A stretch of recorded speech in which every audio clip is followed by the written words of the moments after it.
अक्षय कुमार का ही मारो बहुत अच्छा दोस्त है। तो पिछला साल हमारे पास आए हो ने कि थारे हमारी पैडमैन में हीरोइन बनना पड़ेगा। तो मैंने कहा ओ भाई मैं कहाँ से थारी हीरोइन बनूंगा, हमारी तो पद्मावती की शूटिंग चल रही है।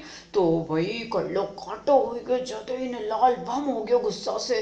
ने कहा कि अच्छा तू तुम्हारी सहेली है ना, तू ना शाहिद का साथ काम करेगी हमारे साथ नहीं करेगी। तो मैंने कहा ओ भाई अब मैं कई करूँ कि कैसे मानो। तो मैंने वो क्यों ना संजय लीला से बात करे, तो जब जाकर थोड़ा ठंडो पड़ियो ने कहा कि अब थारे कई भी करना पड़ेगा पर थोड़ा बहुत छोटो मोटो रोल तो हमारी पिक्चर में थारे करना ही पड़ेगा।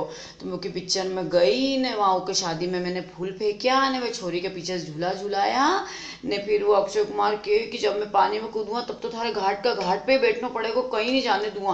तो जब तक पानी में कूदियो घाट का घाट पे बैठी रही, कहीं नहीं गई मैं, जब जाके थोड़ा मानियो ने अब तो अगला साल हमारे के साथ पिक्चर करनी ही पड़ेगी, कहीं करूँ।